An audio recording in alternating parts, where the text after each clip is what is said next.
Thank you, Julie. It's such a delight, truly. And thank everybody for attending, everybody behind the scenes with TLC. It's an honor, truly.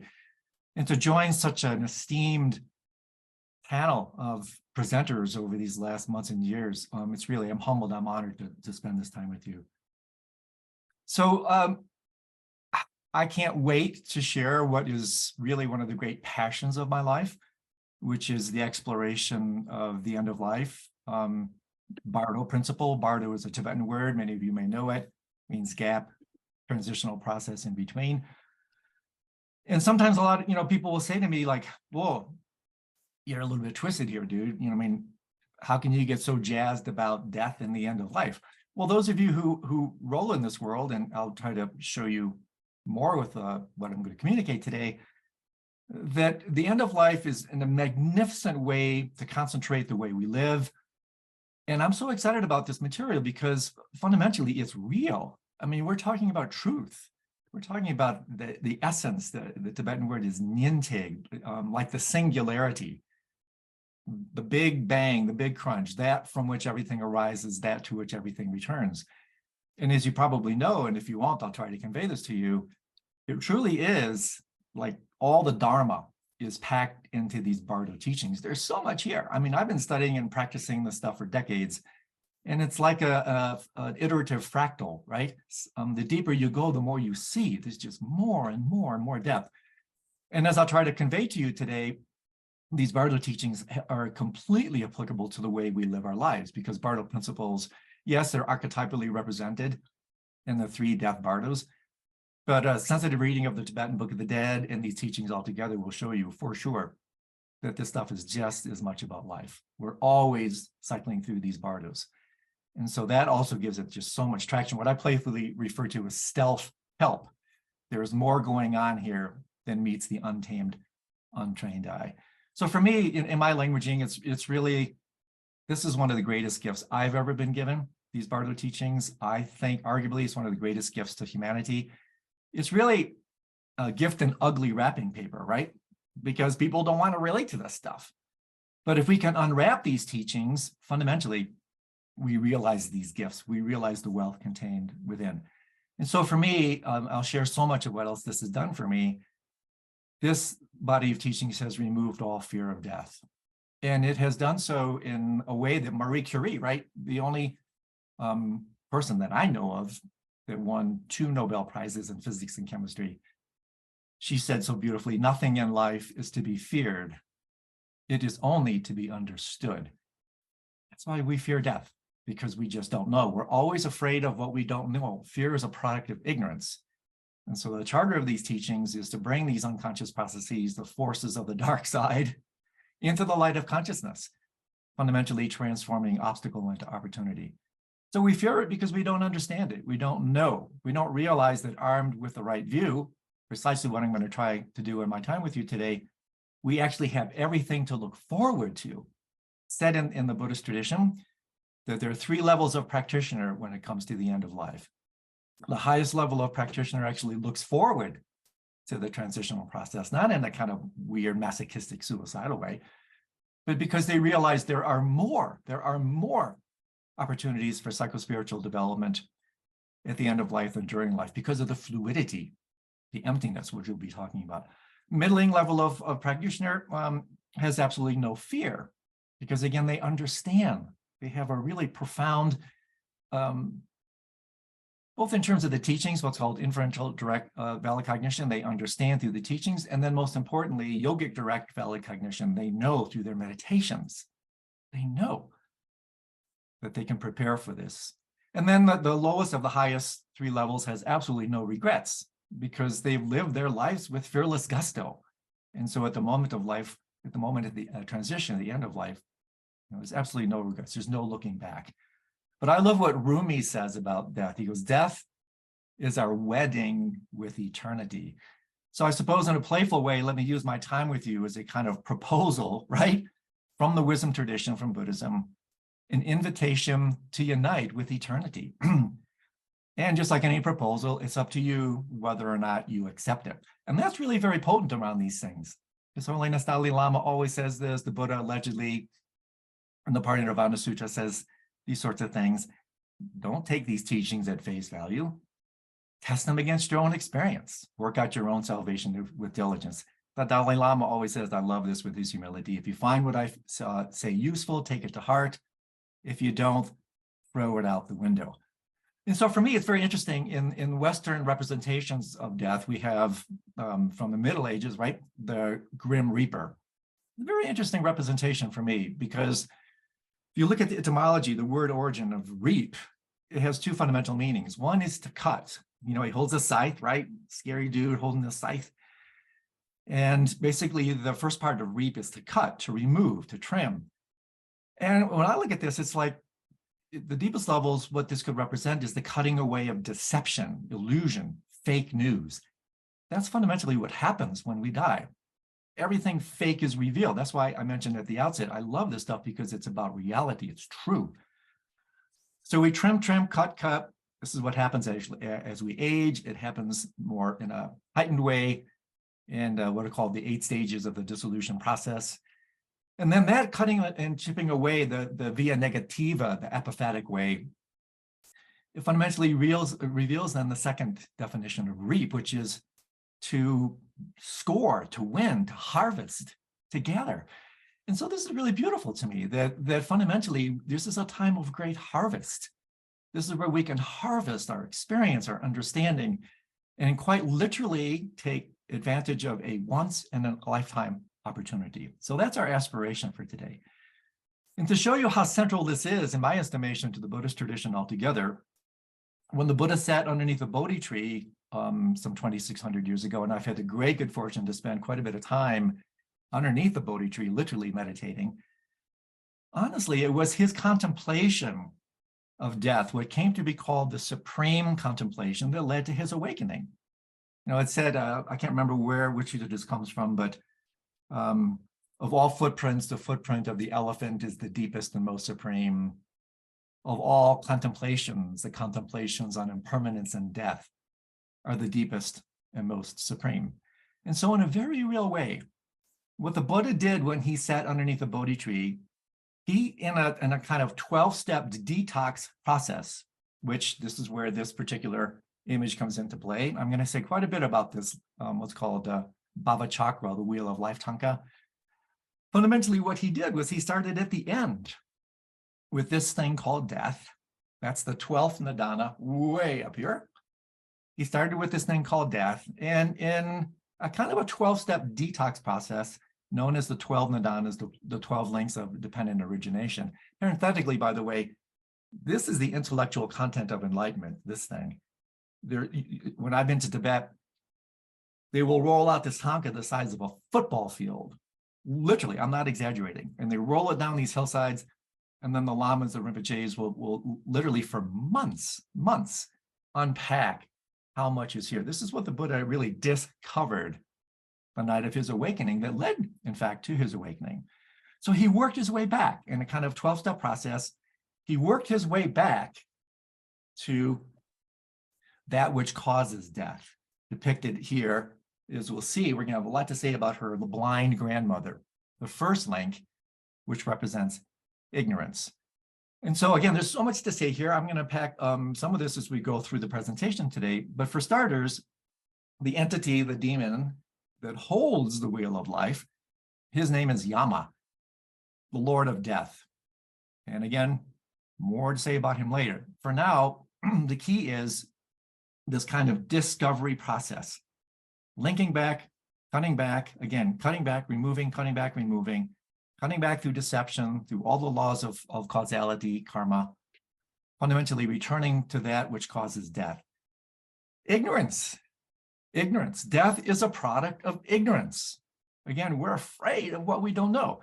And so what we're going to be doing here, this is the aspiration, certainly specifically of the Bardo teachings, and I would say arguably in many ways, one of the central teachings of the wisdom traditions altogether, especially Buddhism, is by transforming ignorance into wisdom, darkness into light, we can illuminate and therefore eliminate death. Transforming the greatest obstacle in life, really, isn't it? The end of it, that's a pretty big obstacle.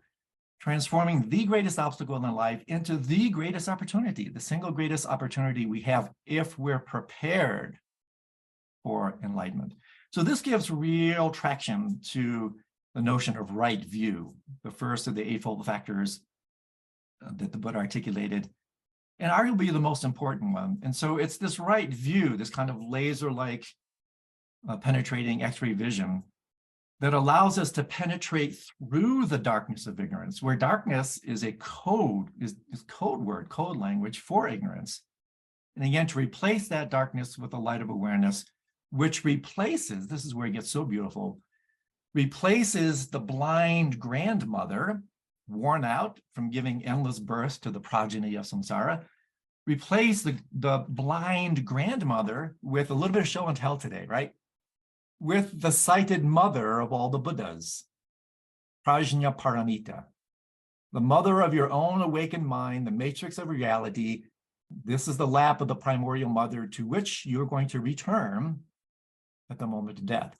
And so this is really, really fantastically beautiful, because by replacing the blind grandmother, ignorance, with the sighted mother of all the Buddhas, Prajna Paramita, then what happens is we take that vision, we use it to eliminate the darkness at the end of life. And then as we'll say, I'll share at the end of this program, then instead of taking involuntary rebirth, see, the kicker in Buddhism, unlike some other wisdom traditions, and I'm not criticizing them at all, but many other wisdom traditions say, the point is to get out of samsara, to get out of rebirth. No, not in the Buddhist tradition. The point is to get out of involuntary rebirth. The point is to get out of karmically propelled, selfish, habitually driven rebirth. That's basically what reincarnation is in the unprepared mind. We want to replace that with voluntary, compassionate, loving rebirth. And those of you who know, you're students of the Tibetan tradition, these voluntary rebirth incarnates, these are the tulkus, the nirmanakayas. These are the great masters that come back with full lucidity, with full, basically embodied love and compassion instead of embodied ignorance. Sentient beings, confused sentient beings, are quite literally just embodied ignorance, the blind grandmother. We want to replace that with embodied love and compassion, wisdom. Applied wisdom is love and compassion. And that's what the great masters do, not just from the Buddhist tradition. There are tulkus, voluntary nirmanakayas from other traditions, for sure. But here's the thing I want to talk a little bit about now. Because perception, I'm a big fan of the cognitive scientists. I should say cognitive science altogether. Perception, I love studying perception and how it is that we literally construct our realities, whether we know it or not. I mean, really, perception is creation. Amazing. But because perception is always generated in contrast, right? If I hold up a page, you see the black letters on the page because it's held in contrast to the white background.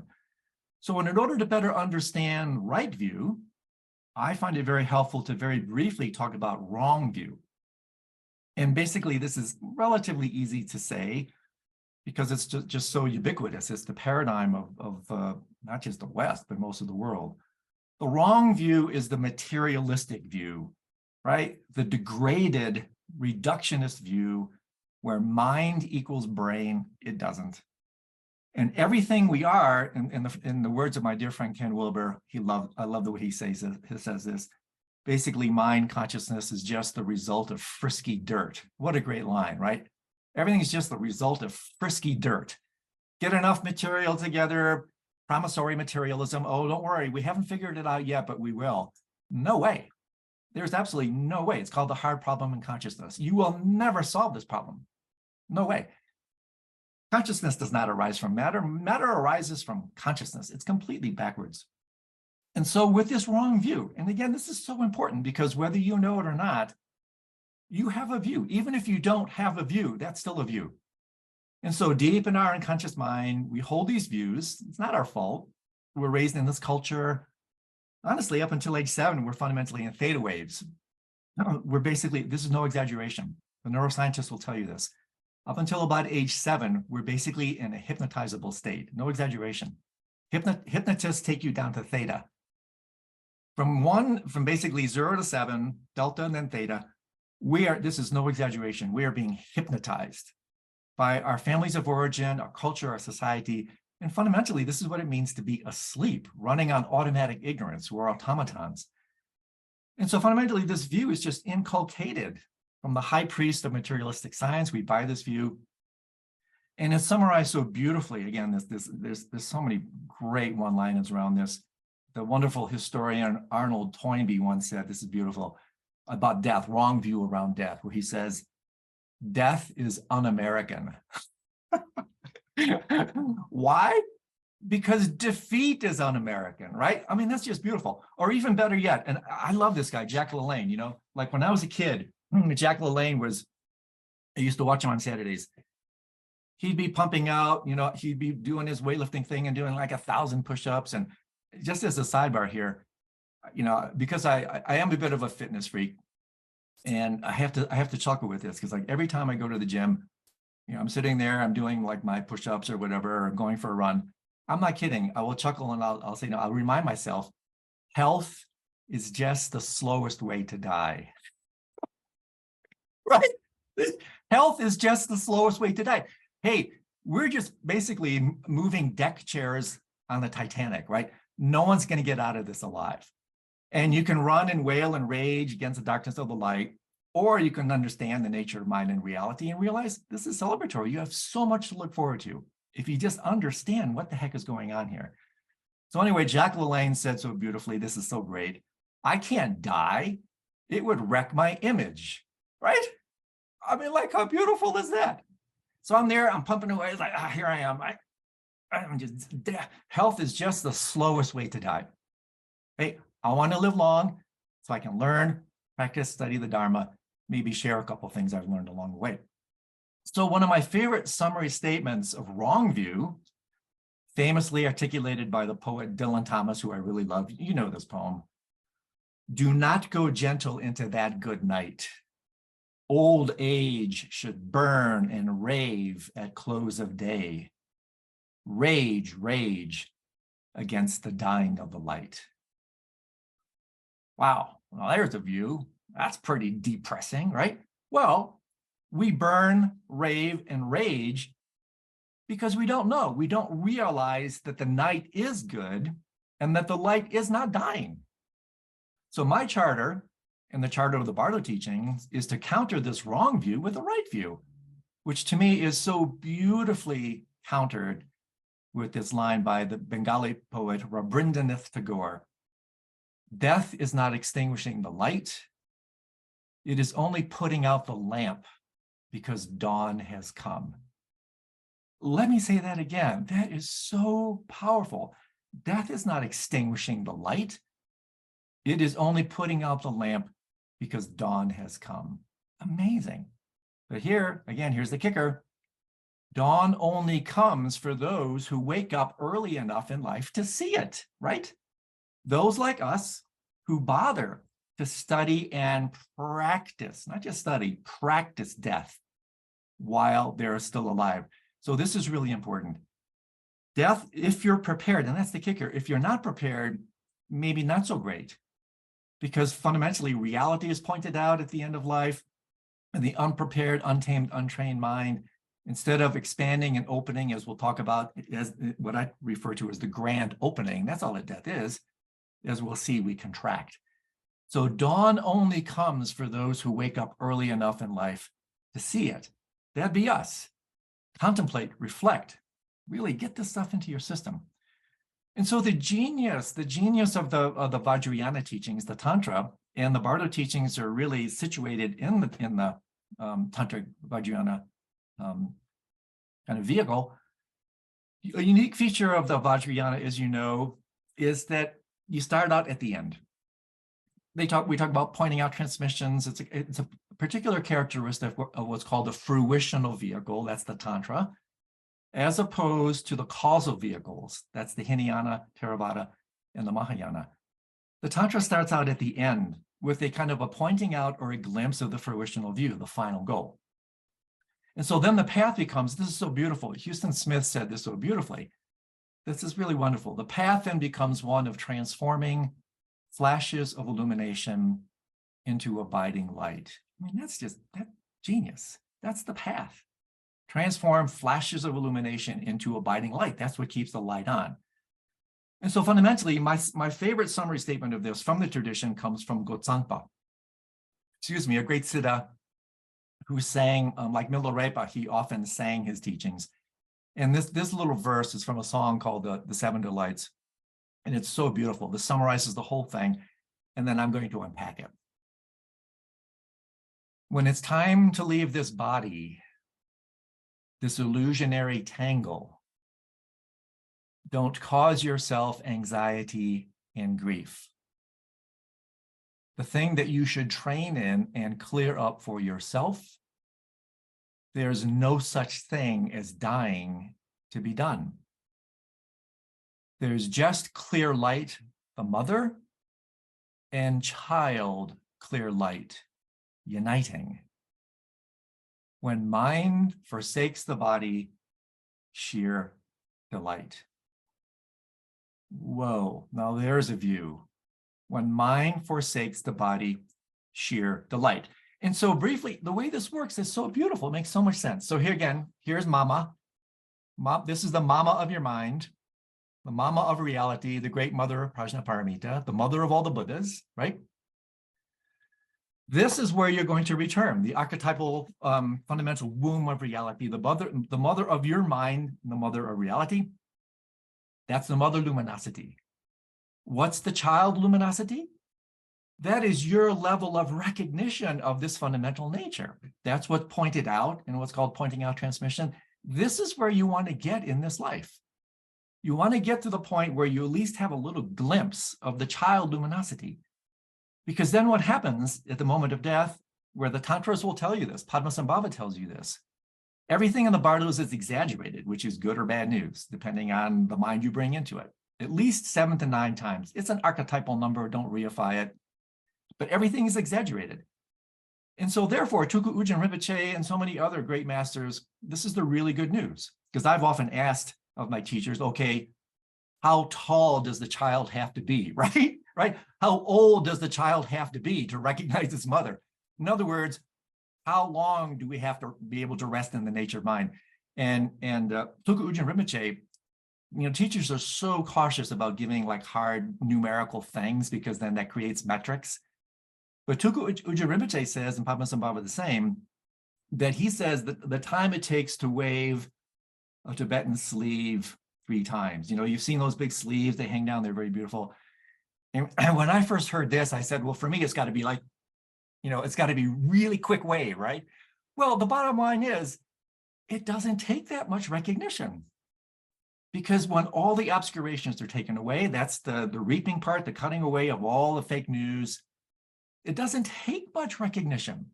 The child doesn't have to be very long, like 3 seconds in duration, basically. I mean, again, be careful not to reify these numbers.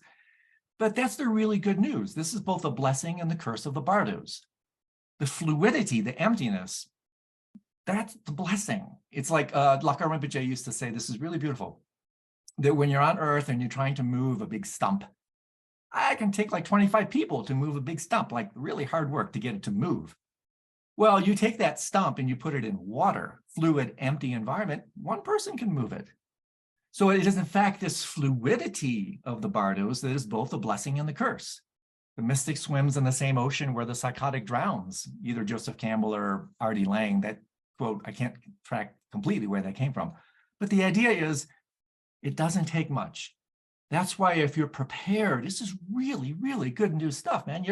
What you're doing with this stuff is you're installing, whether you know it or not, we're installing a psychic GPS, a global positioning system, orienting set of generalizations brought about by the 8 stages of the dissolution process, all the wonderful articulations of the Bardo teachings.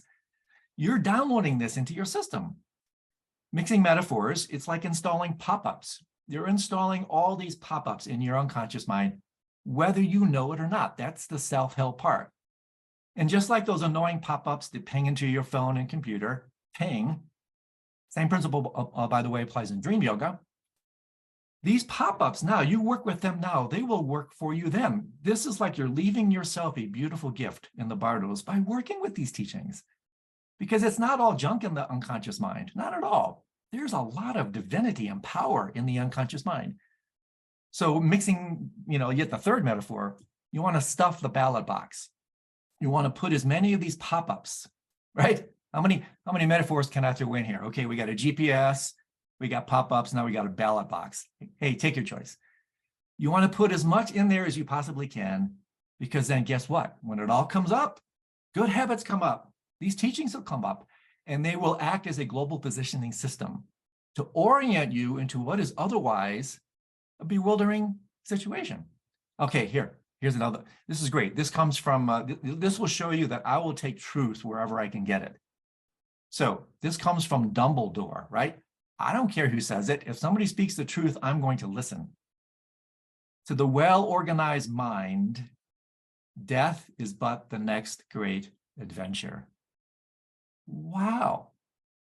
That's what we're trying to do with these teachings, is organize the mind, bring a sense of articulation and structure, so that otherwise what is previously bewildering, overwhelming environment is the unconscious Pandora's box is released. Now all this goodness comes up, all these good habits come up, all these wonderful patterns come up. Man, you've got everything to look forward to if you stuff the ballot box. Okay, so this is it, right? This is the fruitional view right here that leads to the death of death, right? I personally can't imagine a greater gift. This is a colossal gift of the Bardo teachings for all of humanity. And so the late wonderful Thich Nhat Hanh said something really beautiful here. I love it. And I do this every day on my birthday. He says, we have to replace this ridiculous notion of birthdays with continuation days. It's just continuation day, just dropping old worn out clothes. So in the realm of absolute truth, the highest view, that's what we're talking about right here, real news, there's no such thing as death. Death is an illusion. It's a reified construct. You know what reification is? This is a really important term in Buddhism. To reify is to make real, to solidify, to concretize, to materialize, to reify. And I would argue if there's an original sin in Buddhism, and of course there isn't, it's reification born of ignorance.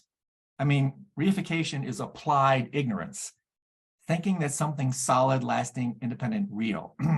That's what it means to be asleep. Fundamentally, as we'll see, that's the archetypal definition by the way of non-lucidity. But here's the kicker. If it's a reified construct, it can be de-reified. It can be deconstructed. This is, in fact, what happens involuntarily, non-negotiably at the moment of death. That's what death is. It's a non-negotiable, uncompromising, wrathful form of liberation that de-reifies, deconstructs all these constructs.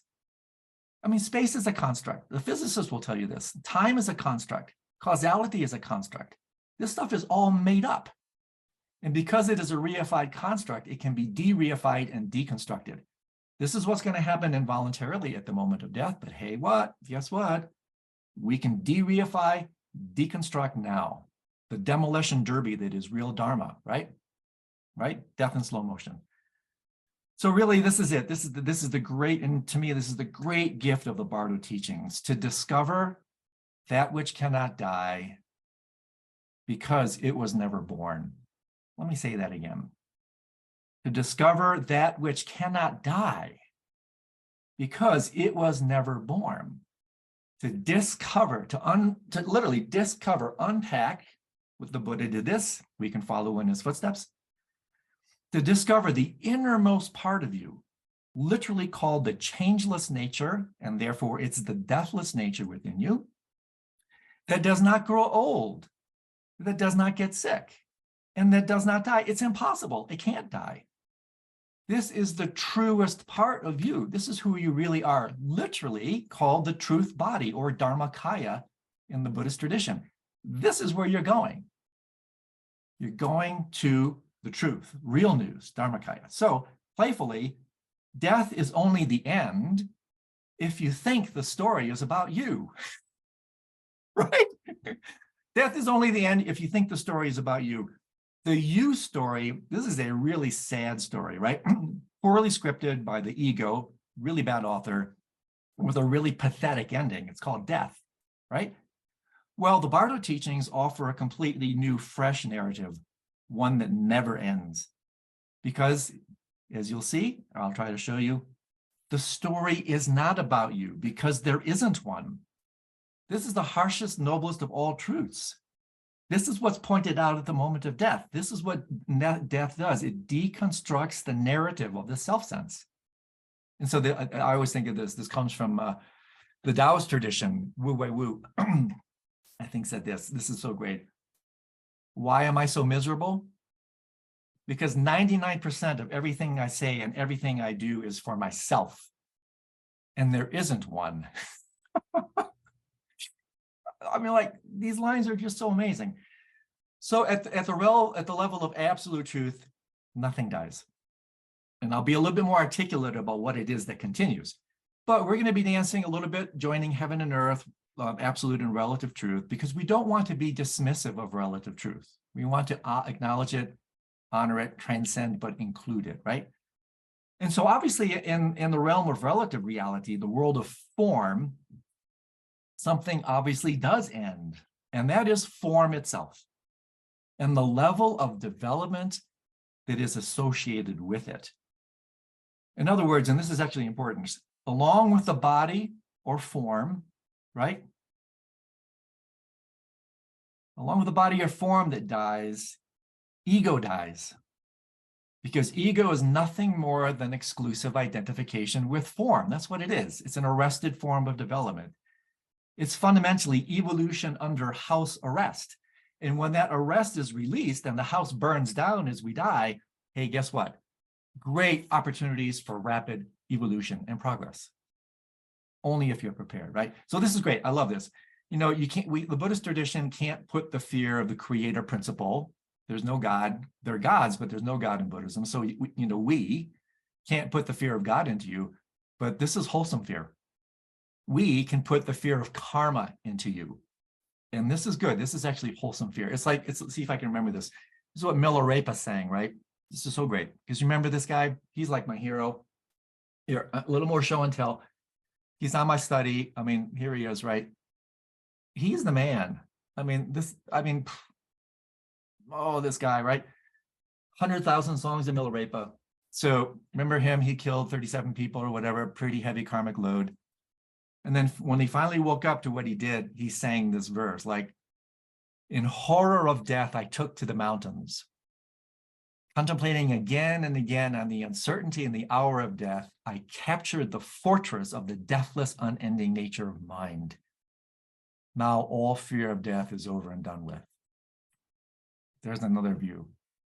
We can do that. We're just like him. We can totally do that. So again, the question for us is, will we be ready for this accelerated evolution? This is the putting the healthy, wholesome fear. There's an entire book on this topic by Lama Zopa Rinpoche, Wholesome Fear. Putting the fear, right? Fire and brimstone. Putting the fear of karma into you, which is just the fear of the physics of reality, causality, karma, habit. Because that's what's going to continue on a relative level. So fundamentally, if we are prepared for this rapid accelerated evolution and recognize the opportunity, then as it says in the Tibetan Book of the Dead, which is really a book about life, over and over and over, recognition and liberation are simultaneous. Recognition and liberation are simultaneous. That's what it means quite literally to attain enlightenment in one life. And so my good friend Christopher Bache, this is an amazing scholar, professor of religion philosopher, he writes this: death disappears as an interpretive category because in the absolute truth of unity or oneness, we discover that there never have been any separate parts to life in the first place. So there can be no death of a part. Here, only illusion dies. Right? It's beautiful. That's the cutting away, the reaping. Death is the end of fake news. Death is the end of the narrative of the self-sense, the deconstruction. And again, because I love bringing in all these quotes. I hope it's okay, because these teachings are so deep, they're so profound. To me, these quotes from all these different wisdom traditions, they condense so much beauty. So here's another augmentation from, again, Rabindranath Tagore. I just love this stuff. We are afraid of death because we are afraid of the absolute cessation of our personality. Therefore, if we realize the person with a capital T, a P, is the ultimate reality, which we know in everything that we know, we find our own personality in the bosom of the eternal. To realize with the heart and mind the divine being who dwells within us is to be assured of everlasting life. When we realize, not merely through our intellect, but through our heart strong with the strength of its wisdom, that Mahatma, the infinite person, dwells in the person which is in me, we cross over the region of death. Death only concerns our limited self. Amazing statement. So like I mentioned, I'm going to say this again. For me, in decades of studying and practicing, that's the key. You can practice death. We'll get to that in a bit. Death is nothing more than a wrathful form of liberation. And it's wrathful only because it's uncompromising and non-negotiable. But we talked about it earlier as our wedding with eternity, that's Rumi. It's basically also a homecoming, a return to the matrix of reality, mother and child reunion. Paul Simon was onto something when he sang that song, the lap of your primordial mother. But for us, again, this is the point. It does not have to be wrathful. The only thing we have to do is die before we die. This is precisely the role of meditation. Even the Christian mystics, this is another one I've heard the Sufis say this, I've heard the Zen people say this. I've tracked it down pretty far back to the Christian mystics. You've heard this, it's so powerful. If you die before you die, then when you die, you will not die. I mean, that's it. If you release before you're forced to, that's what letting go is, just a euphemism for death. If you let go of your false levels of identity and identification before you're forced to, on death's yama's going to squeeze it out of you. See, that's the thing. Yama's going to, right now he's holding, you don't feel his grip. He's holding you, but you don't feel it. This is the kicker with Yama. Eventually, he's going to put the squeeze on you. And that squeeze is going to squeeze out all this fake news. All this crap is going to come out. He's going to squeeze you back into the singularity and reveal the ultimate truth. And this is where we're going to see very shortly that Yama actually then becomes our best friend. If we relate again, obstacle into opportunity. This is Tantra. Really, alchemy. If you let go of these false levels of identification before you're forced to, then the greatest obstacle does in fact become the greatest opportunity. Death is actually seen as an illusion. It's nothing more really. And if you've been meditating for more than like a year, death is just a death. It's just meditation is death in slow motion. Letting go, titrating your release. And that's the gift. It's not easy. Letting go, letting go, letting go, letting go of all these force levels of identity. Basically, this kind of titrated release. We want to do this so we get to the point, my languaging, where we can playfully say, fundamentally at the end of life, through this ultimate relaxation, really on one level, that's all you need to do. Only thing you need to do, one thing, to have a good death, relax. That's it. Or if you like two words, open and relax. That's it. That's what death is. It's a forced opening, fundamentally. Forced relaxation. But we want to get to the point through these practices. That's why this stuff is so different from a philosophy course. We can implement this, where we can smile, relax at the end of life, and fundamentally say something like, hey man, been there, done that, right? Been there, done that. I've done this death thing. I've done the work. I've done the practices. It's no day at the beach. It still hurts. I still got to let go of all this stuff. And that's what you do when you take a really good look at reality. And you take a really good look at what nature is inviting and then commanding. Aging. Aging is nature's preliminary practice, or nundro, for death. Aging is just nundro for death, preliminary practice, right? Look in the mirror. I try to avoid the mirror as much as I can. That's why I'm always at the gym, right? I don't even look at the mirrors when I'm at the gym. So tongue in cheek, all right? Look in the mirror. Aging. It's all about loss. Nature's teaching you. It's so gentle. Nature's teaching you. Hey, start at the top. Let's just start with me. Closest demo of me, pretty sad. Start at the top, right? I'm actually afraid to tip my head down. I lost so much hair. It's such a pisser, right?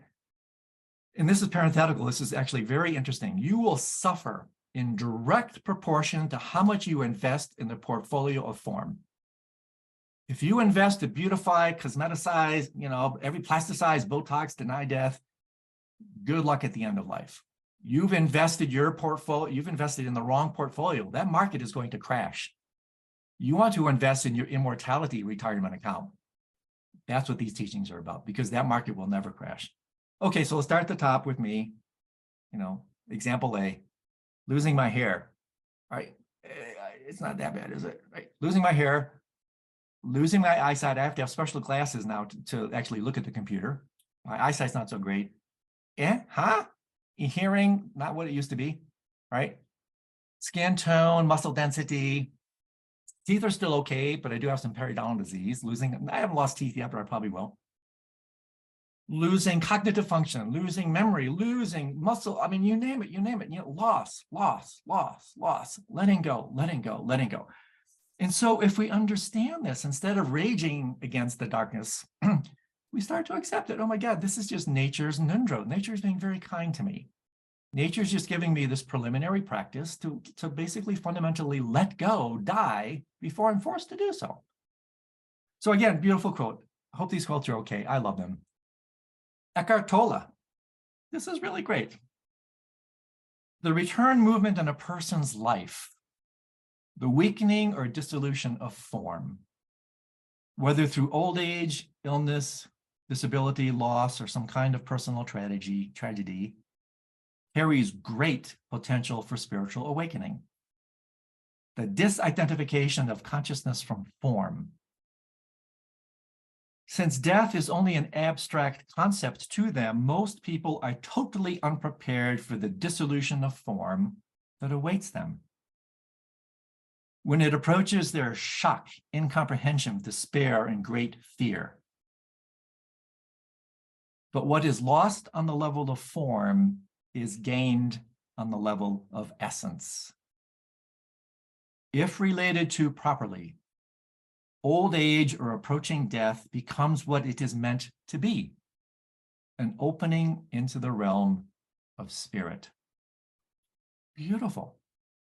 So we want to kind of replace my languaging, this insatiable, endless appetite to grow up. Wake up, grow up. We want to grow down.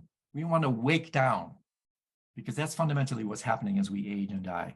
I mean, what did Emerson say? This is so beautiful. As we grow, the beauty steals inward, right? As we grow old, the beauty steals inward. The end of life. I mean, it's like we're in the autumn. We're in the autumn of our life. Many of us, maybe I'm just speaking about myself. We're in the autumn or the fall of our life. And to me, if we relate to it properly, trees in the fall are the most beautiful. That's when all the colors are changing. That's when it's just so bloody beautiful. Celebrate the autumn. Celebrate the autumn of your life. Look forward to what it offers for you, right?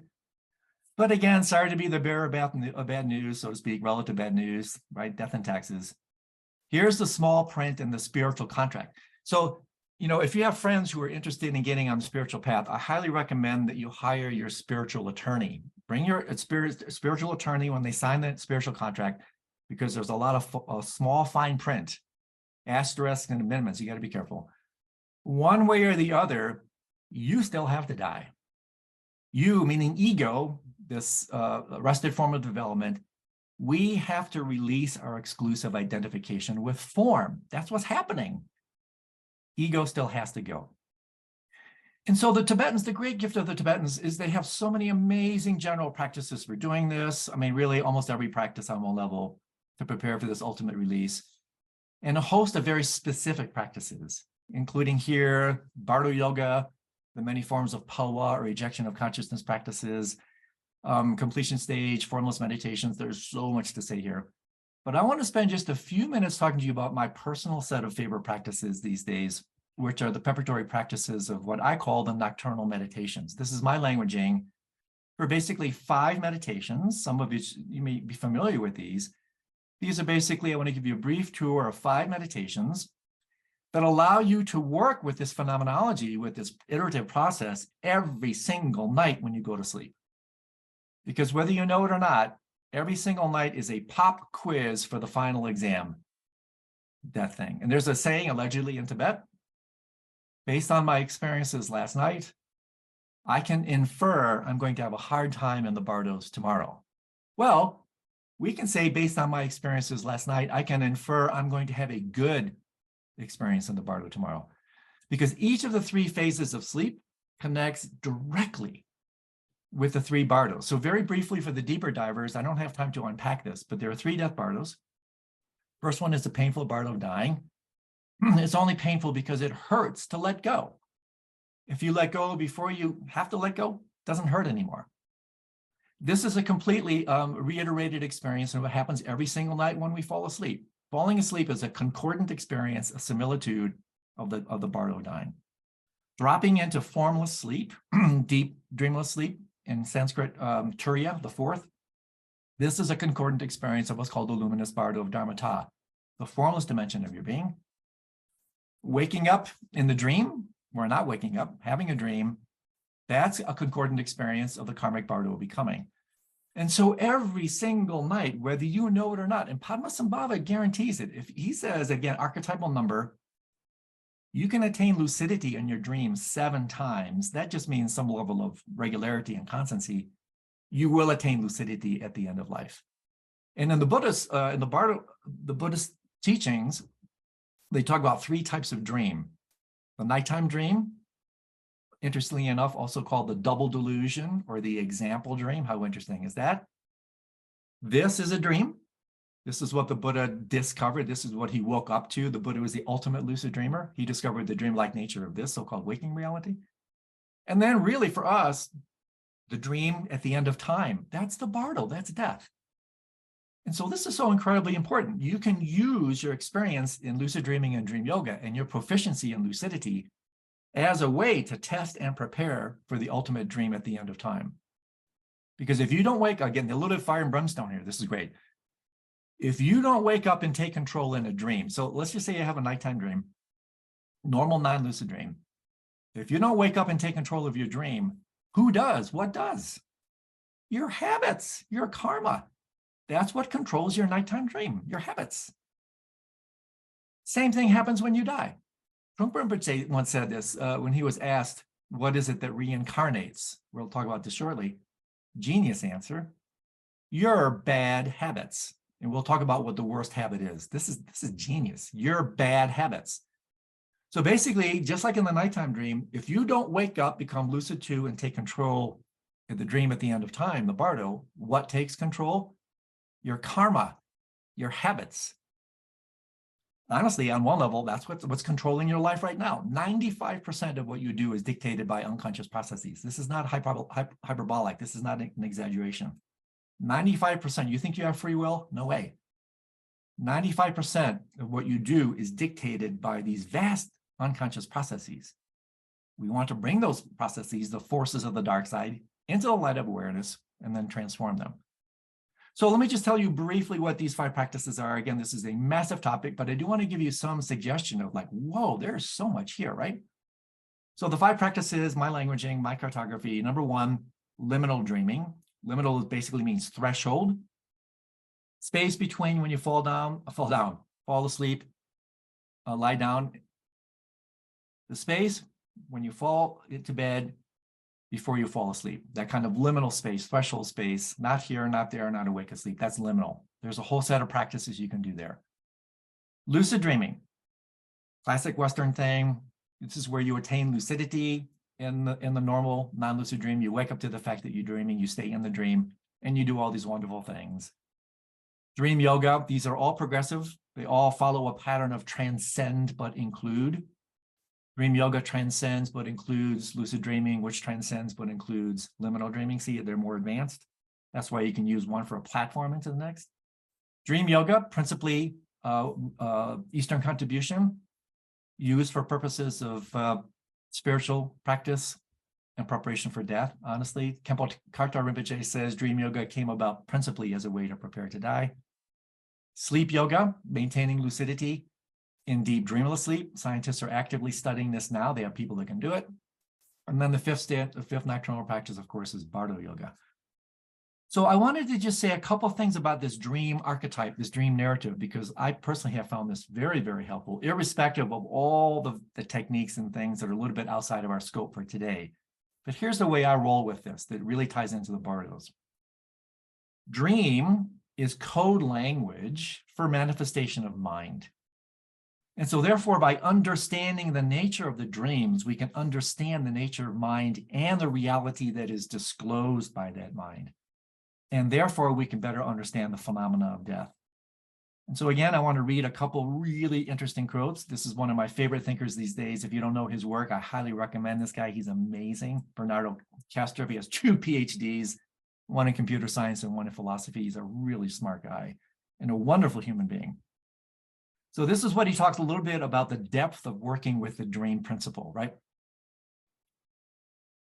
It does not entail that there is a universe outside the mind for the same reason that the external, quote unquote, world of your dreams does not entail anything happening outside your dreaming mind. If reality is a kind of shared dream, then it is your body that is in the dream, not the dream in the body. Therefore, there is absolutely no reason to think that your consciousness will end when your body dissolves into an entropic soup. I love that line, right? We're all going to dissolve into an entropic soup at the end of life. I love it. Back to him. At least no more reason you have to believe that you physically die when your avatar in a dream dies within the dream. When your avatar dies in a dream, the real you just wakes up in another state of mind. What we call this, the waking dream. Life and death are entirely analogous to dreaming and waking up, respectively. This is like spot on. So, right, you go to sleep at night, you have a dream persona. That's habit pattern, by the way. There's actually no dream body in there. There's literally nobody in there, but you construct it. That's your dream avatar. When you're in it, can be just as real as this. That's why you have nightmares. I mean, all kinds of amazing experiences, just as real as this, because you reified that avatar.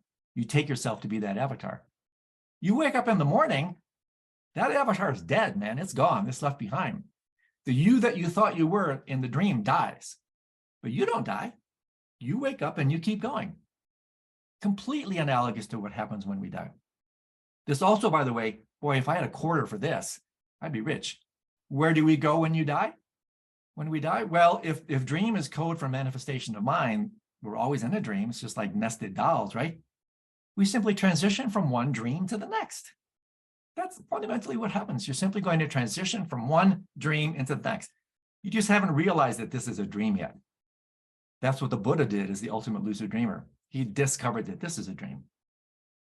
So one last little riff from Bernardo here, because again, boy, these are like darts. These are really thrown to the heart essence. He's, by the way, for the deeper philosophers maybe listening, he's a proponent of analytic idealism.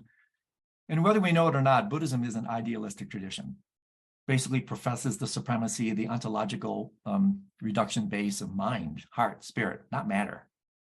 So this is what he says. If consciousness is that which birth and death unfold as phenomenal processes, then neither birth nor death can bear any relevance to the existential status of consciousness itself. Death and the ultimate dissolution of the body can only be the image of the end of the dissociation. This means that death must correlate with an expansion, not a cessation of our felt sense of identity. This conclusion is the exact opposite of what mainstream materialism asserts. This is an amazing statement. Basically, what happens at the moment of death is not a contraction, a dissolution of consciousness. It's an expansion. It's literally the grand opening. When the dissociative thing that we call now our self-sense dissolves like a whirlpool back into the endless stream of mind that never ends. But again, back to relative truth, because we can't dismiss that. This does beg the question, what does continue? So let's talk a little bit more articulately about that from both a relative and an absolute perspective, okay? I talked just briefly about how Trungpa Rinpoche so beautifully said, okay, hold on a second, I gotta check something here. I get these secret whispered messages. Oh yeah, okay. So this is from Padmasambhava in the form of Julie Rogers. I post or slowly repeat the name of, yeah, Bernardo, K-A-S-T-R-U-P. If you don't know this guy's work, I'm pretty cautious about endorsing people these days, but Bernardo is a rock star. He's amazing. He's like a modern day Nagarjuna. I'm not kidding. Again, so much to say about him, but K-A-S-T-R-U-P. I interviewed him on my Edge of Mind podcast. You can see him there. This guy's amazing. So basically, the relative perspective, what continues. So we've already had an intimation, a hint of that. Your habits, your bad habits, your karma. Fundamentally, this is what continues. But now let's look a little bit deeper at this, because this is a big deal. Let's return to this issue of habit, karma. Habit is just a Western translation for karma, fundamentally. Let's talk about, we already talked about the mother of all the Buddhas, Prajna Paramita. Let's talk about the mother of all habits. And I'm a Gemini. I love playing with words. Basically, the mother of all habits, the principal habit itself is the habit for habitation, the habit for a body itself. This is what happens when we die, right? When we die, bardo, the rug of reality, is pulled out from under you. Have you had this experience when you're walking down a slope, or whatever, sidewalk, and it's icy and your feet go right off from underneath you? Have you had that experience? Whoop! And you just reach out and grasp for anything to keep from going splat, right? That is exactly the feeling you're going to have when the ultimate rug, which is what? Your body, the ultimate, the thing that you are most attached to, not metaphorically, literally, right? Check this out. What are you most attached to? Yes, literally, I'm attached to this. I'm like, this is me. Well, no, it's not. So when this rug is pulled out at the moment of death, that's what death is in 8 stages, you're going to be sent flying into vast open space. And unless you can ride and fly in that space like a Dakini, a Chondro, a sky dancer, you're going to panic. I'll come back to that in a second. But the ultimate habit is the habit for habitation, the habit for a body itself, the habit for existence. Now we're starting to get deep. We're going to head into the deep end of the pool a little bit here, called bhava samskara. In Sanskrit, habit is samskara. Oh, what a rich topic this is, both from a Hindu and a Buddhist perspective. Fundamentally, the habit for housing, the habit for habitation. Parenthetically, this is where practices not only of regular referential shamatha meditation come into play, but the genius meditation of open awareness, non-referential shamatha. This is the practice of homeless awareness. Open awareness is homeless awareness practice. It's the ability to ride and fly, resting your mind on nothing but awareness itself. And so fundamentally, what we can talk about briefly now here is the union, bridging the relative and absolute approaches to what it is that continues. And I think it does some pretty compelling insights and answers, at least for me. So let me say this a couple times, because this when I put this together was like, whoa, this is helpful. After we die, we take on existence because we believe in existence. Let me say that again. We take on existence. We take on form because we believe in form. We take on a body because we believe we're somebody. We assume a personal identity because we believe in personal identity. And fundamentally, in playful languaging, what's taking place right now, a crime in broad daylight, there's primordial identity theft, where we consolidate, steal awareness and consolidate it as superficial dimensions of our being. That's this outer thing called form. So what happens here with the 12 links? We didn't forget about this guy. Fundamentally, what these 12 links point out, this is a Theravada and Hinayana description of the bardos right here, by the way, for sure. What these 12 links point out is continuity without identity. The thing that continues that is not a thing. You see where we're going with this, right? Emptiness. It is our belief in thingness, in reification, in solidity, in materialized body form that is at the heart of this whole thing. This is the heart of the samsaric mandala. This is what we circumambulate, whether we know it or not. We circumambulate, we do kora around the stupa of ignorance, thinking that we exist. And yet, this is the truth that's pointed out, wrathful, harsh, noble truth at the moment of death. So here's the kicker. To stop taking on existence, form, body, stop identifying with it. Right? Stop identifying with it. This is the core. This is the heart of the whole set of teachings. And again, we can't go into this in tremendous depth because this is really arguably the central teaching in all of Buddhism, but I also think it's a bit disingenuous not to say just a little bit about emptiness. Much ado about nothing. Shakespeare had it. Because fundamentally, when we die, this is where we're going. Prajnaparamita, the mother of all the Buddhas, is the mother teaching on emptiness. That's where we're going when we die. So it's fundamentally our inability to understand this and let alone experience it. This is what initiates the cosmic recycling process that is the involuntary process of rebirth, right? And this again, here more show and tell. Oh, I love this. I don't get to break these guys and gals out very often, so I get very excited. Reminds me of grade school. A little help from our friends. The Beatles are onto something here, right? You know who this is. This is the father of all the Buddhas, Manjushri. He's a really amazing guy, put it mildly. I do a practice around him every day. I'm going to share a line from that in a second.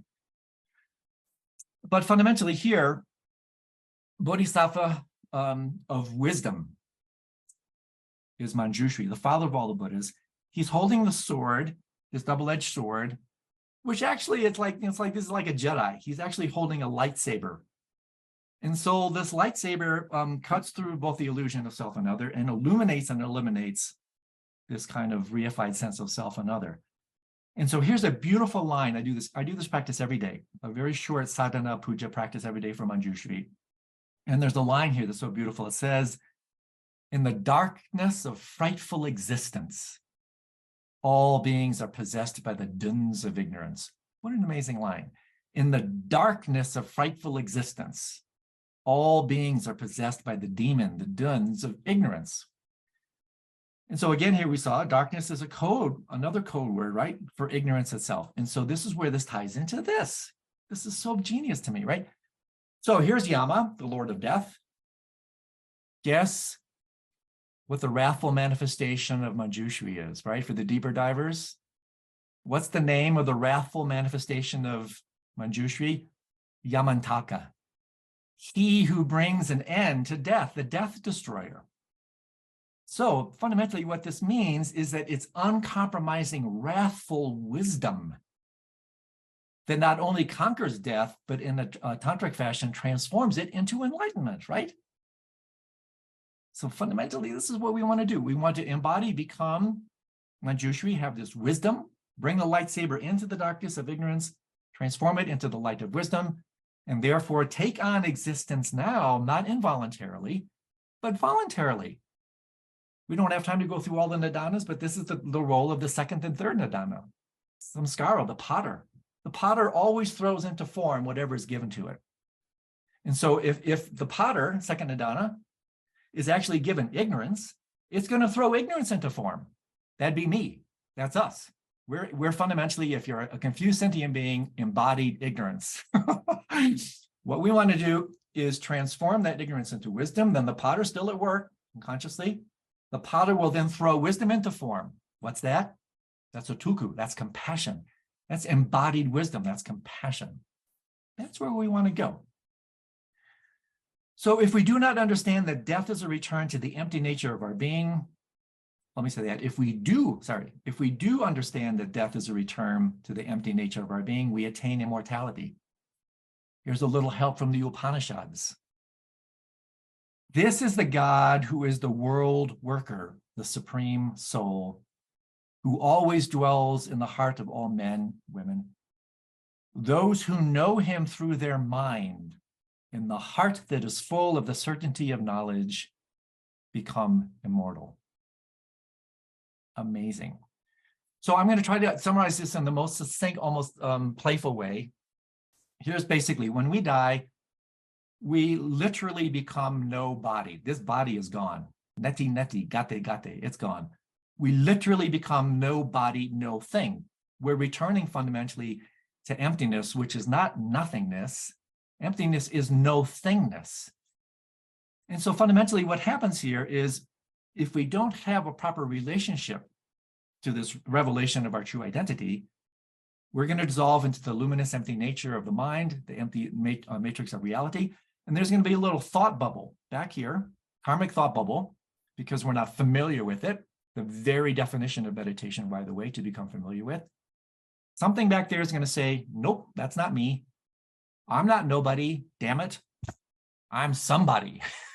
We see that even now. I'm not nobody, I'm somebody. I'm not nothing, I'm something, right? And so what do? Recognition and liberation? No, no recognition, no liberation. So we miss number one chance. And then so we continue to fall. This is the involutionary descent, if you know this languaging from the perennial philosophy. The involutionary descent. That's not me. I'm not formless awareness. I'm not this vast openness. It's too much because it's too little. There's nothing there. No place for personal identity. So we contract out of fear. That's the rug that's pulled out from underneath you, right? And remember, go back to that feeling of having your feet swept up and you're about to fall. What's the archetypal cognitive affective reflex of that? Contraction, fear. That fear, that contraction is actually embodied in the body itself. That is the first skandha. It's embodied panic. It's embodied fear. Fear is the bedrock of relative reality. And you feel it when form is taken away. So we're sent flying. We can't fly. We're not a dakini. We contract. We contract into an intermediate bandwidth of light, right? First level, of course, is Dharmakaya. Second level is the dimension of light and sound, Sambhogakaya. Well, I'm not familiar with myself as sound and light, as a deity. And so another thought bubble comes up and says, yeah, that's not me, not me. Contract yet again. Contract yet again. Fundamentally, you contract, literally reiterated in the phenomenology of the contractions of your mother at birth. How interesting is that? Into a dimension that you are familiar with. Form. We're practicing form all the time. We're meditating all the time. Whether we know it or not, we're always meditating. We practice form. We're familiar with form. You're going to get what you want when you die. Falling. Bingo, there's a dimension, concretized, reified form. That's me. That's me. I'm form, ego. That's good. I'm good, comfortable. Bang, rebirth. That's where you're going to go. Unless you think this is happening only when you die, this is a bidirectional process, man. It's happening now. Moment to moment, you're going to take rebirth into psychological states of mind that are directly proportionate to your ability to tolerate openness. Synonym for emptiness. You're doing this now. You're contracting now, whether you know it or not. What is found now is found then, Kabir said, right? So fundamentally, if we're not prepared, what do? We contract into form, and then guess what happens? We spend our lives continuing to contract every single time we grasp, every single time we're distracted, we're contracting. What is found now was found then. This is a bidirectional bootstrap process. So whether you know it or not, you're practicing involuntary rebirth right now, every single time you contract, every single time you're distracted. Bring this into the light of consciousness, into awareness, transform this unconscious process into conscious processes. Now you can relate to it instead of from it. You're on the way to freedom. Oh my gosh, there's so much to say here. I get so excited. How am I doing time-wise? I've got a few minutes. Let me say a couple more things. I mean, I love this stuff. I hope it's landing with you. So let me say one thing here that may be of some, again, definitely of interest to me. Fundamentally, what takes place here, going back to the 12 Nidanas, again, this is that Hinayana Theravadan version of the bardos. Our rebirth into a body in samsara is actually a type of PTSD, or in this case, post-truth stress disorder. Our inability to relate to the harsh, noble truth, the luminous emptiness, the blindness, the bright light in the bardo that's way too bright for the unprepared mind. It's a post-truth stress disorder born from our inability to deal with the harsh, real news that is broadcast at the moment of death, the brilliant truth of your inherent non-existence. You don't exist. Yes, you appear. Yes, there's this form. Yes, there's relative truth. But underneath it all, no, not there. So basically, this is really important. People often think, me included, that the whole thing starts with the first nidana.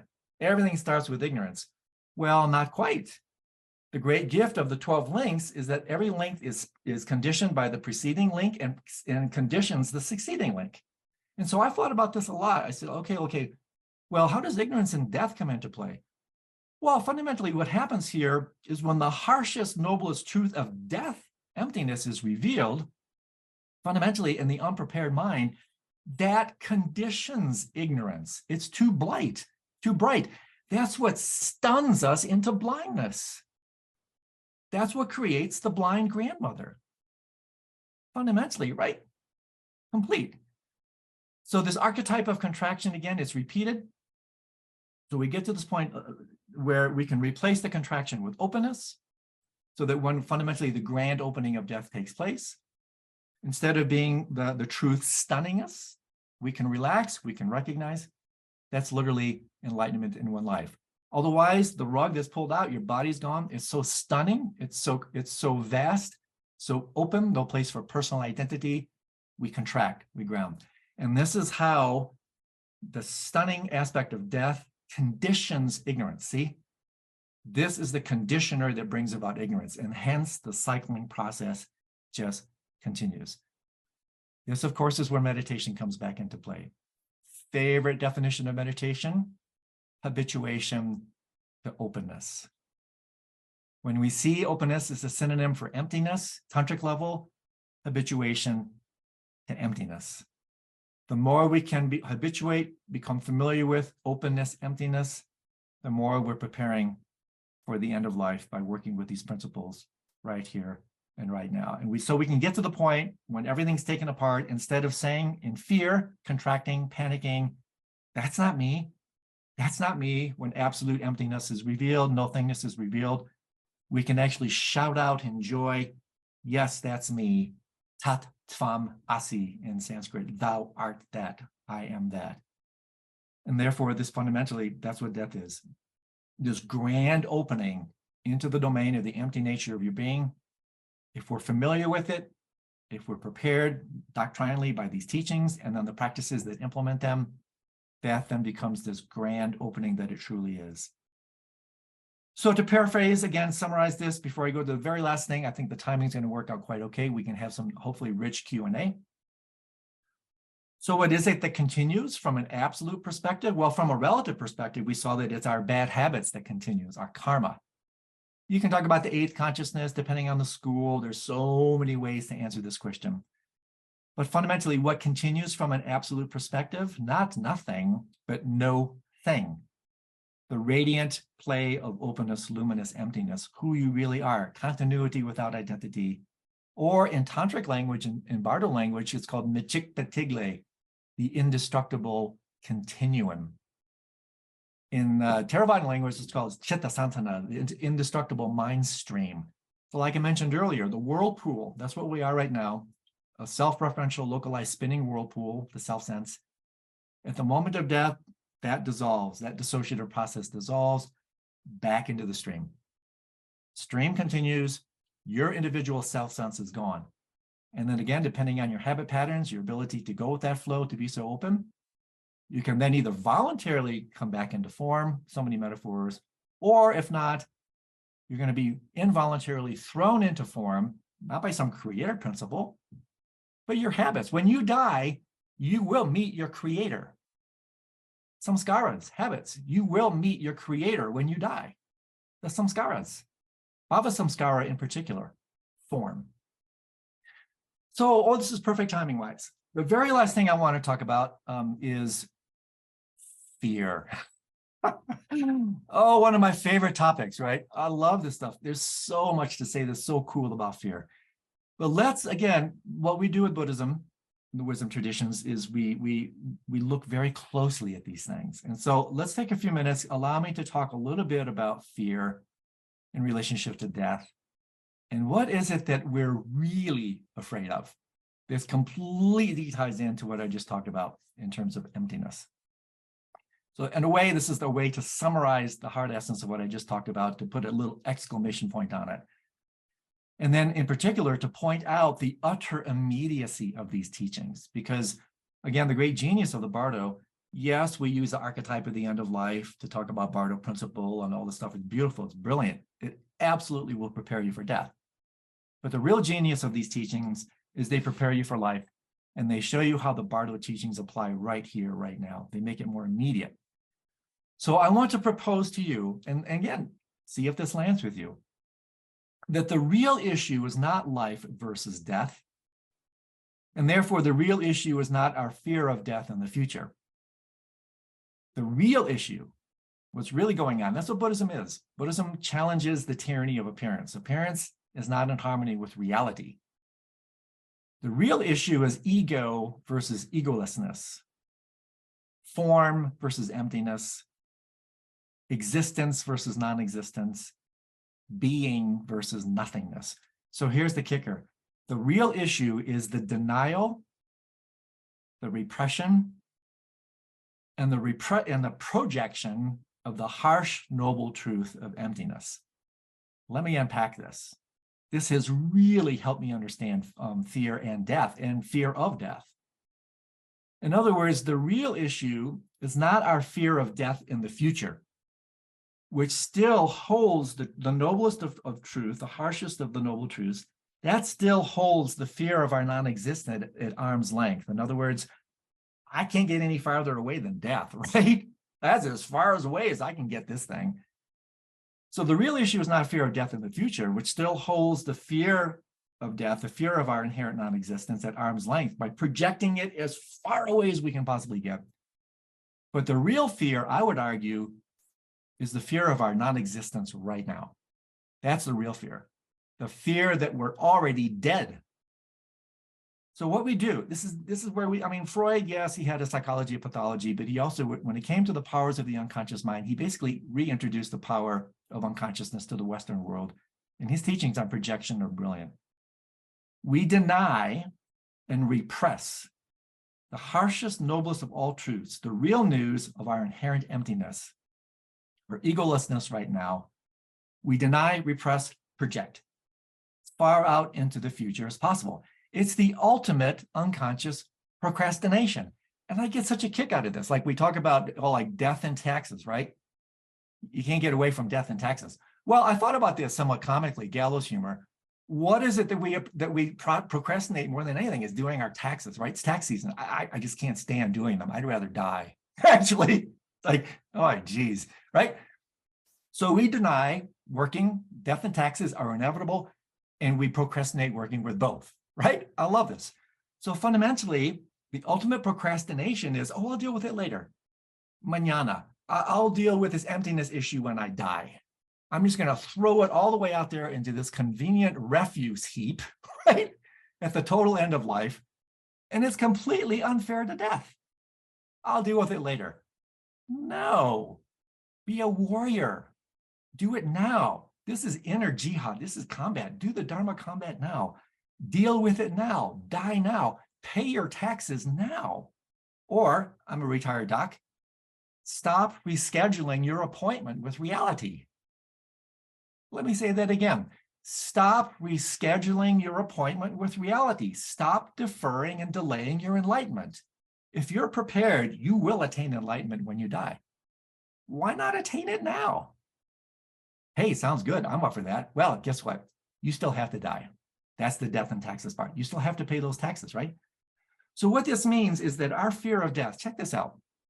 Our fear of death is a substitute fear. It's an inauthentic fear thrown into the future, born of denial, repression, and then projection of the real fear, the dazzling truth that we're already dead. I'm sorry, I have to laugh at it. It's just gallows humor. I mean, this is just like the big joke.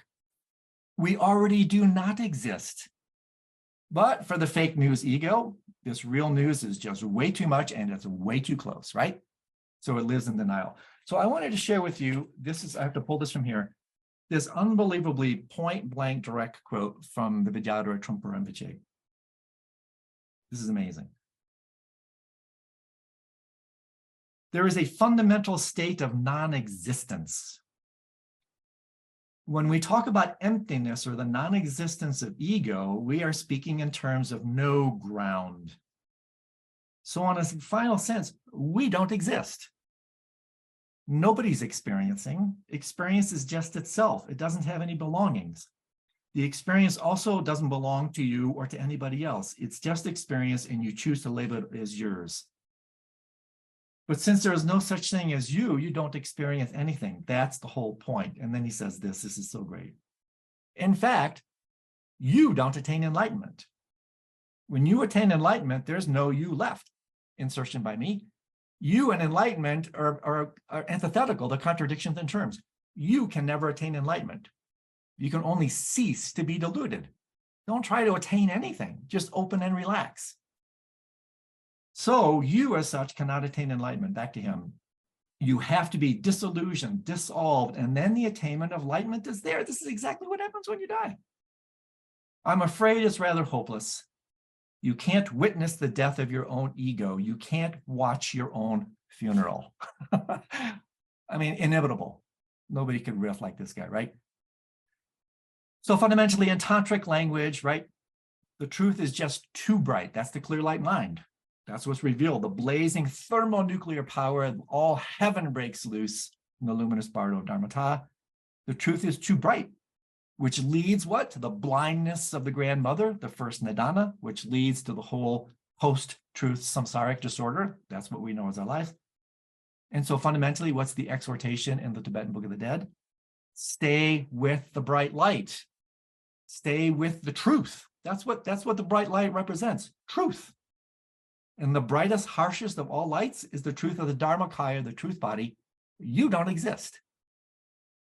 You are empty in nature. So this, again, is so cool to me in a twisted way. The darkness of death then becomes, and again, see if this works for you, the darkness of death then becomes a very convenient refuse heap for all our unwanted, refused experiences. Totally unfair to death. Death is just neutral. But as far away as you can get it, darken away, let's throw everything into that crap hole. Let's throw all our fear into that thing, right? And then guess what? This is why we're so bloody terrified of death. Because all our unconscious stuff projected all the way out there is waiting for us. Face it now, address it now, let it come up now. And then at that point, there's no such thing as the unconscious mind. Then there's no such thing as death. One last thing to go. This timing's perfect here, man. This makes it even more immediate, right? One final twist. Out of sight is not out of mind. Out of sight is into the unconscious mind. And where is your unconscious mind? You're sitting on it. You are it. It's your body. So fundamentally what happens here, oh, it's easy. Oh, this is a nice little theoretical riff. Andrew's saying some cool things. That's kind of, I'll take a couple notes and that's kind of cool. Ooh, I'm going to make this really intimate, personal, right? What we do is this fear is not just thrown out to the end of life. It's thrown to the center of ourselves.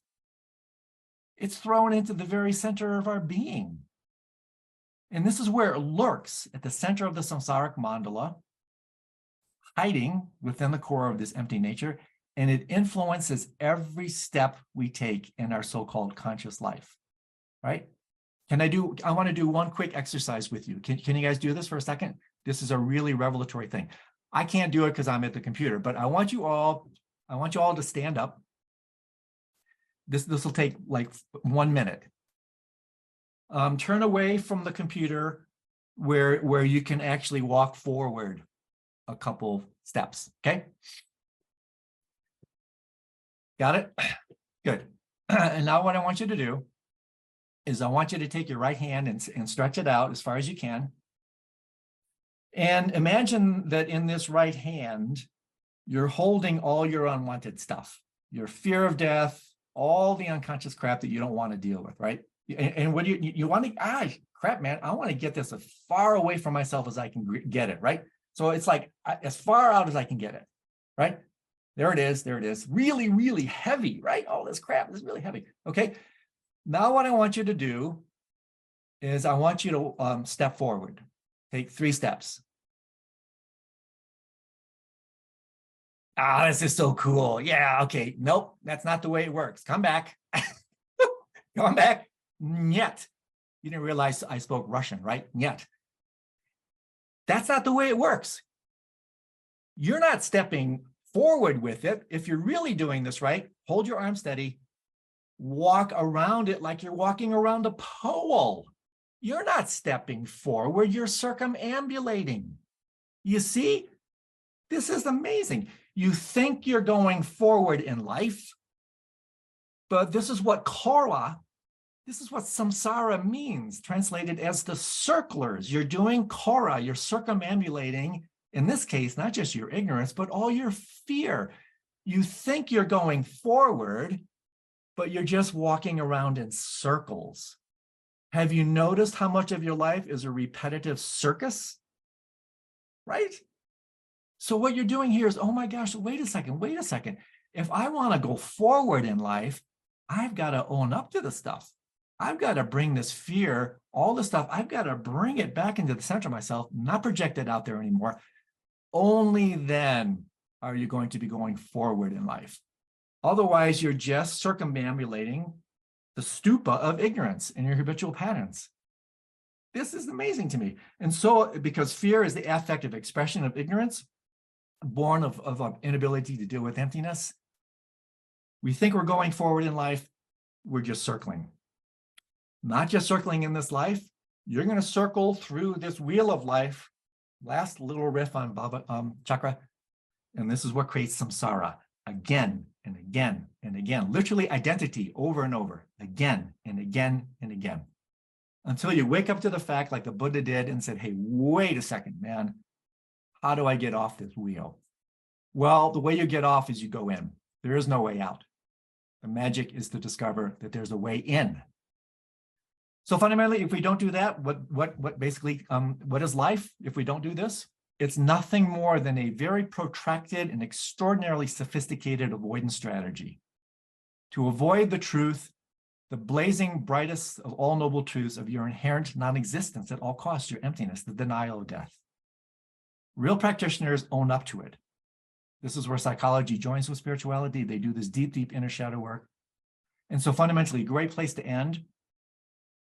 You really want to grow in this life? Don't follow your bliss, even though Joseph Campbell's provisional exhortation is okay. If you just follow your bliss, you're going to get blissed out. You really want to grow in this life? Follow your fear. Follow your fear. Go to the places that scare you. My dear friend Pema Chodron has made a career out of this. Beautiful. I bow to her. Study and practice death. You really want to grow in this life?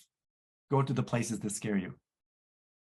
I'm going to close with this statement from a beautiful psychologist. Then we can have, this is great. We have time to talk about this stuff. James Hillman. The impulse to death may not be conceived as an anti-life movement. It may be a demand for an encounter with absolute reality. A demand for a fuller life through the death experience. Amazing. Hey, I've had fun. Let's talk about it. Thank you so much. That was very interesting. Cool. We have about 8 questions right now, so okay. We'll have plenty to think about. The first one, which could be answered in several hours, is please say something about Trekcho versus Togal and preparing for the death bardo. Oh yeah, I love this. Is so fun. I never get to get these deep, deep questions. Oh, beautiful. Okay. So yes, so the 2 aspects of again the many schools of Dzogchen, the 2 main practices from the Monakide tradition, Trekcho and Togal. Actually, Trekcho, Kadak Trekcho, cutting through to primordial purity. And Togal, crossing over into spontaneous presence. And so there's several ways. This is a really big, beautiful question. So the bardos are articulated in several different ways, depending on the tradition. So there are 4 principal schools of Tibetan Buddhism. Interestingly enough, 3 of the 4 schools, Sakya, Kagyu, and Gelug, don't really talk that much about the luminous bardo dharmata. That's principally a Nyingma tradition. And so the answer, therefore, then comes principally from a Nyingma perspective, which is where most of these teachings came from, the Tibetan Book of the Dead, from a Nyingma master, Padmasambhava. And so within that mapping, and again, there's some variation here. Phase 1, the luminous bardo of dharmata, when you enter into reality, that's what dharmata is. 2 phases. First phase is the emptiness phase, the no-thingness phase, right? This is the Trekcho. So this is the cutting through to primordial purity. This is the Grim Reaper cutting through ignorance, cutting through, not this, not that, slashing, burning, to fundamentally reveal the empty nature of being. Well, as we know, emptiness is not just empty. Emptiness is fullness. Emptiness and luminosity basically are the same thing. So phase 2 of the luminous bardo of dharmata is the luminosity phase. That's the all heaven breaks loose phase. That itself is articulated in 4 phases. This is where the 100 and peaceful, the Shitra deities, the peaceful and wrathful deities come into play. The thermonuclear archetypal nature of the mind is revealed. And so that's where the Togal practices come into play, the light practices. This is where you're working with the display, not the essence. And this is really a wonderful summary statement from Trogla Rinpoche that gives birth to all of samsara, is we fundamentally lose the essence in the display. That's what samsara is. And so the emptiness phase is connected to Trekcho, the luminosity phase is connected to Togal. If we don't relate to the display properly, the light, fundamentally what happens here, and our physicist brothers and sisters can really help us here, fundamentally this thermonuclear light nature of the mind freezes, reifies into form. This is nothing but frozen light. And so if we don't know how to relate to that display properly, we get lost in the display. If we can relate to the display properly, it becomes the shine of the mind. And so fundamentally, the reason you have to do Trekcho before you do Togal, and here's one way to work with it, not only in the bardos, but in life, if you do things like dark retreat, the penultimate 49-day practice, preparatory practice for death, you go into dark cabin, you sit in there, do all these kind of cool things, all these lights start to manifest, all the stuff starts to manifest, complete reiteration of the bardo dharmata processes. If you reify that display, if you take that shine of the mind to be real, you go crazy. That's what psychosis fundamentally is. This is so interesting. Psychosis equals reification. So in a very real way, we're all psychotic because we take this crap all around us to be real. It's just frozen light, frozen out of fear. So in order to do Togal basically is a secondary practice to Trekcho. You have to do Trekcho before you do Togal, because otherwise what happens is the lights arise, and what do? You reify them, you grasp after them, you freeze. And that's the birth of samsara on the spot. But if it comes up with Trekcho there, what do? You penetrate with your X-ray vision, you cut through. That brings the intercourse of luminosity and emptiness back together. Another way to say this briefly, and again, you're right, Julie, I could run with this for like days.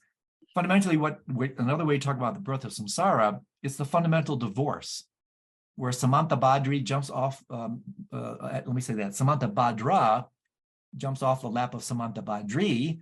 Samanta Badra represents the light. That luminosity goes into runaway, schismogenesis, that's samsara. Too much patriarchal energy, too much light. We literally get blinded by the light.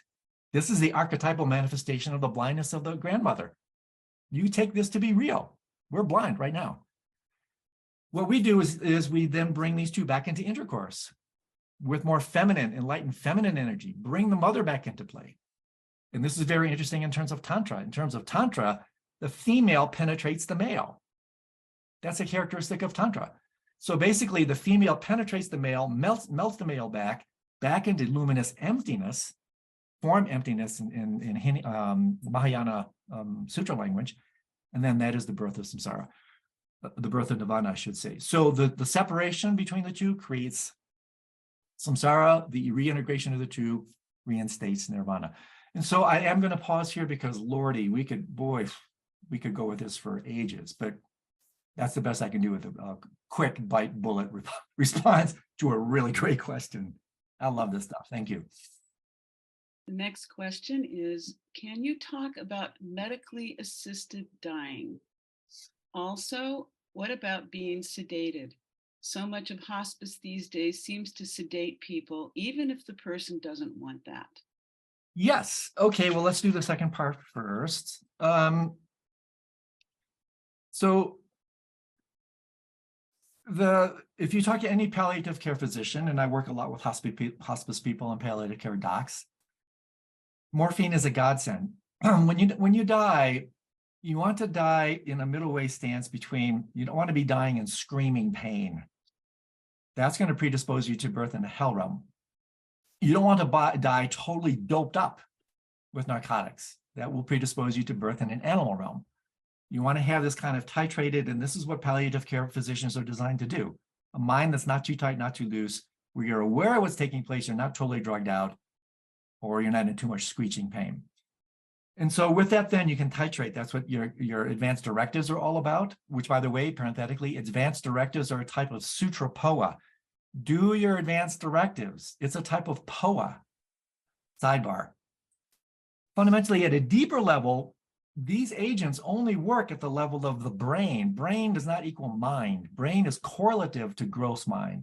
Basically, gross mind is correlative, not causative, to mind. Brain does not give birth to mind. It's correlative to mind. So when you're dealing with the outer surface dimensions, stage 1, 2, 3 of the outer dissolution process, you're still at the level of gross mind, and that's where these agents work. If you're familiar with deeper dimensions of your being, you drop below that surface. These agents don't touch it. That's why Ram Dass, allegedly, he's given 25 hits of orange sunshine, LSD. Nothing happened. Why? Because he doesn't operate at that surface dimension. So for a practitioner, it's not going to affect you because you're going to drop below that surface, chop into the Sambhogakaya, subtle dimensions of the mind, where these agents no longer apply. That pharmacology only applies at the level of brain, which supports gross mind. Subtle mind is untouched by this. So depending on the person, depending on you and your advanced directives, say, I want to titrate. I want not too tight, not too loose. I want to be clear. I don't want to be totally drugged up. Because that, again, it's called law of proximate karma. It will predispose you towards that kind of an animal realm. Assisted suicide. Boy, these are charged topics, right? It depends on who you ask. My teachings, my training with others, and again, it really depends, is there's a big difference between passive and active euthanasia. Passive euthanasia is totally fine. Stop eating, stop drinking. That's the way to do it. Active euthanasia is a different story. And again, this will depend on the teacher. Some teachers say under no conditions should you do that. Other teachers are a little bit more open around that. So I can only tell you from my perspective that passive euthanasia for me, if I have that enough capability, and again, this is why you want to do your advanced directives, including your spiritual Dharma wills imposed by your executors, or I should say enforced by your executors, just saying, hey, I'm going to stop eating, I'm going to stop drinking. It won't take that long for you to transition. And actually, when your endogenous morphine comes in, endorphins kick in, it's only the first couple days it can be a little bit challenging. And then your body knows what to do. Death is the easiest thing to do if you just get out of the way. So again, these are wonderfully rich topics. I would centrifuge out active versus passive euthanasia. Active euthanasia, maybe not so great. Passive euthanasia, totally fine. Okay. The next question is, Bernard Kastrup has written many books. What book would you recommend we begin with that would be most relevant to Buddhist ideas and or death and dying? Oh, that's a really great question. Yeah, he's written 10 books. He has a massive online presence. I mean, this guy's got more interviews and podcasts than anybody I know. He's got a really great free 6-hour online course on YouTube. Go to the YouTube channel, Bernardo. He's heavy lifting. He's not easy, but he's worth the work because he's effing brilliant. There's a 6-hour course on analytic idealism. I might recommend that because they're short bite size. I think 7 modules, 40 minutes to maybe a little over an hour. Depending on who you are, if you're a scientist type, heavy lifter, The Idea of the World is a masterpiece, and Science Ideated, but these are heavy books. More user-friendly would be why materialism is baloney. Like, how can you not like that title, right? And also more than allegory. I'd start there, dip into his work. He's really amazing thinker. And again, we might wonder, oh, geez, like nice philosopher or whatever, how does this apply? His view will completely change the way you relate to death. And let me say something very briefly about this. I sort of suggested it, but didn't completely unpack it. We're afraid of death because we're inculcated and live in a paradigm of materialism and reductionism. Everything is, again, reduced to frisky dirt. With that view, consciousness is just an epiphenomenal display, a little hiccup on this light of material flatland. It's just such a depressing view. That's why we're afraid of death. We live in this view. It's enculturated, whether we know it or not. That's the prevailing paradigm. You replace that view with a more Chittamatra view, Yogacara, even a Rigpa point of view, that consciousness is all there is. This is a game changer. This is like saying, what I said earlier, dream is a manifestation of mind. There's no place you can go that's not mind, heart, mind, spirit, that's beneficent, basically good, divine. If you understand that, fear becomes, it's just completely gone. This world is made of not only mind, but beneficent, healing, beautifying, basic goodness and love and light. If you understand that, you're actually held within that level of heart, mind, spirit, and not this ridiculous and completely, don't get me started on this. The contractions, the cognitive, intellectual histrionics that you have to do to try to explain things in a materialistic view, it's pathetic. And Bernardo's ability to articulate this is, this guy's Nagarjuna, man, I'm telling you. I'm a big fan of his work. Can you explain your perspective on what happens to consciousness when we die? Nothing. Consciousness is the matrix of reality. Phenomenal consciousness, this gets a little technical, right? Phenomenal consciousness is all there is. That's it. Rigpa, Yogacara, Chittamatra, whatever you want to call it, depending on the level. The Advaita Vedanta people, all the non-dual wisdom traditions will tell you that's all there is. Nothing happens to consciousness. What happens is meta-consciousness dissolves. The self-sense dissolves. That's what disintegrates. That's the associative boundary breaks down. Nothing happens to consciousness. In fact, you return, depending on how you define consciousness. This is where it gets interesting between philosophers, Hindus, and Buddhists. If you talk about consciousness as primordial consciousness, then fundamentally you can't do anything with that. That's indestructible. That's the changeless nature. That's the Machikpatigli. That's who you really are. What dies is metacognition, metaconsciousness. That's what dies. Consciousness itself cannot die because it's formless. That which cannot die, right? Because it was never born. And so what we want to do is differentiate from metacognitive, dissociative processes, dissolve back into this phenomenal matrix, in our language, in Rigpa, and then realize that, holy crap, this is just so bloody true. And then basically when you come up from that, life just becomes lila, ropa, play, delight, dance, because you realize emptiness cannot harm emptiness. You live with fearless gusto. So nothing happens to consciousness. Meta-consciousness, yes, that checks out. Phenomenal consciousness, that can't end. That's because that's all there is, right? Identify with that. Tattvam asi, thou art that. That's who you really are, Dharmakaya. Could you say something about people who are facing dementia? It's hard to know what the inner experience of dementia is. It's hard to imagine that there's wakefulness that could be open to the experience of death. Are the teachings of Bardo and preparing for death applicable to people with dementia? Sure. Yeah. Augmented by Western contributions here. For the unprepared mind, everything I'm saying doesn't apply. With a mind that's consolidated, this identity theft, with a mind that's consolidated and only familiar with superficial expressions, then what I'm going to say doesn't apply. For someone who has already made this transition of identity into further bandwidths of the subtle and then very subtle dimensions of being, then again, just like with the question about pharmacological agents and sedatives and that sort of thing, dimension doesn't really apply. Now, that doesn't mean there can't be iterations in the spectrum of that person's identity, the locus of their identity, where they may not pop up into these dimensions and be affected by the holding environment, the framework of the brain that's afflicted with dementia and Alzheimer's. I speak with real, also personal conviction around this because my mom died of Alzheimer's. So this is not purely theoretical for me. This is a very personal thing for me. So with a mind that's fully consolidated, identified with form, unfortunately, it's like what did Chato Rinpoche very directly say? When you have to go to the bathroom, it's too late to build the latrine. That's why you want to wake up in time to do this sort of thing. For people who prepare, that's just surface chop.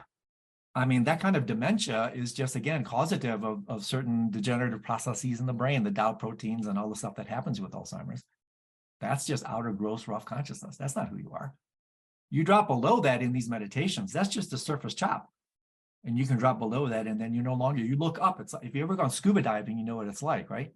The surface can be full of chop and all kinds of waves and crap, and you're bounced up there, and it's a real crap show. Just dive below it a little bit. Look up. The crap show's still there, but you aren't. You're looking up. Okay? Can you comment on Pure Land practice in the context of death process? Oh, absolutely. This is, I've taught a ton on this, right? Largest form of Buddhism in the world, 100 million practitioners, both Sutra and Tantra Pure Land. So when you talk about Pure Land, are you talking about Sutra or Tantra? Most people talk about Sutra Pure Land, Deiwa-chen, the Japanese schools, Shingon. I mean, these are beautiful forms. Pure Land practice is lots of ways to talk about it. It's fundamentally Sambhogakaya Poa. There are 5 types of tantric Poa. When you talk about Pure Lands, you're basically working with Sambhogakaya Poa.